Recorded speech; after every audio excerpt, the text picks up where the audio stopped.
ತೂಕ ಇಳಿಸಿಕೊಳ್ಳಲು ಬಹುತೇಕ ಮಂದಿ ನಾನಾ ಪ್ರಯತ್ನಗಳನ್ನು ಮಾಡ್ತಾ ಇರ್ತಾರೆ. ಮೇಲ್ನೋಟಕ್ಕೆ ಇದು ಸುಲಭವಾಗಿ ಕಂಡರೂ ಬಹಳ ಮಂದಿಗೆ ಇದು ಸಾಹಸ ಇದ್ದಂಗೆ.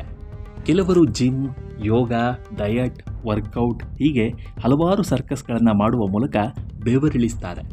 ಮತ್ತು ಕೆಲವರು ಆಹಾರ ಪದ್ಧತಿಯನ್ನು ಅನುಸರಿಸ್ತಾರೆ.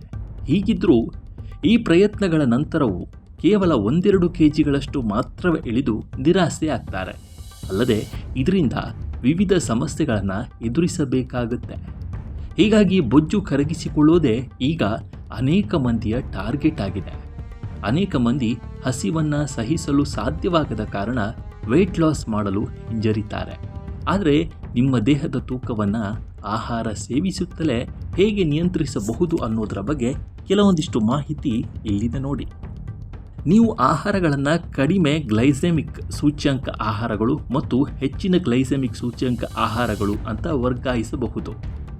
ಗ್ಲೈಸೆಮಿಕ್ ಸೂಚ್ಯಂಕ ಅಂದರೆ ಆಹಾರದಲ್ಲಿನ ಸಕ್ಕರೆಗಳು ಸೇವಿಸಿದ ನಂತರ ರಕ್ತದಲ್ಲಿನ ಸಕ್ಕರೆಯಲ್ಲಿ ತ್ವರಿತವಾಗಿ ಕರಗಲು ತೆಗೆದುಕೊಳ್ಳುವ ಸಮಯ.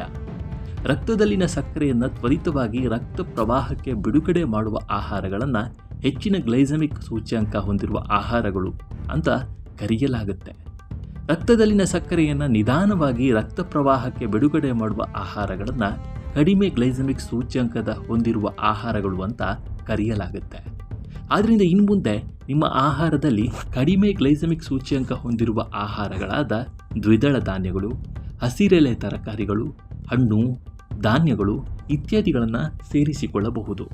ಹೆಚ್ಚಿನ ಸೂಚ್ಯಂಕ ಹೊಂದಿರುವ ಆಹಾರಗಳಲ್ಲಿ ಸಕ್ಕರೆ, ಅಕ್ಕಿ, ಮಾವು, ಕಲ್ಲಂಗಡಿ ಮುಂತಾದ ಆಹಾರಗಳು ಸೇರಿವೆ.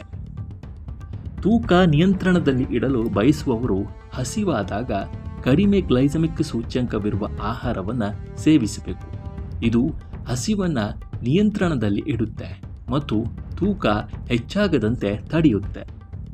ಈ ರೀತಿ ನಿಮ್ಮ ಹಸಿವನ್ನು ನಿಯಂತ್ರಿಸದೆ ದೇಹದ ತೂಕವನ್ನು ಇಳಿಸಿಕೊಳ್ಳಬಹುದು ಎಂದು ವೈದ್ಯರು ಹೇಳ್ತಾರೆ.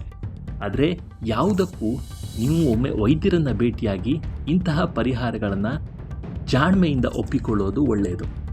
ಯಾಕಂದರೆ ಯಾವ ಆಹಾರ ತಿಂದರೆ ತೂಕ ಹೆಚ್ಚಾಗುತ್ತೆ ಮತ್ತು ಯಾವ ಆಹಾರ ತಿಂದರೆ ತೂಕ ಕಡಿಮೆ ಆಗುತ್ತೆ ಅನ್ನೋದನ್ನು ವೈದ್ಯರು ನಿಮಗೆ ಸರಿಯಾದ ರೀತಿಯಲ್ಲಿ ಸಲಹೆ ಕೊಟ್ಟು ನಿಮ್ಮ ತೂಕಕ್ಕೆ ಸರಿಯಾದ ಆಹಾರವನ್ನು ಪೂರೈಕೆ ಮಾಡೋಕ್ಕೆ ಸಲಹೆಯನ್ನು ಕೊಡ್ತಾರೆ. ನಮ್ಮ ಈ ವಿಡಿಯೋ ನಿಮಗೆ ಇಷ್ಟವಾಗಿದ್ದರೆ ಲೈಕ್ ಮಾಡಿ, ಶೇರ್ ಮಾಡಿ ಮತ್ತು ನಮ್ಮ ಚಾನಲ್ಗೆ ಸಬ್ಸ್ಕ್ರೈಬ್ ಮಾಡಿ. ಮುಂದಿನ ವಿಡಿಯೋದಲ್ಲಿ ಸಿಗೋಣ. ನಮಸ್ಕಾರ.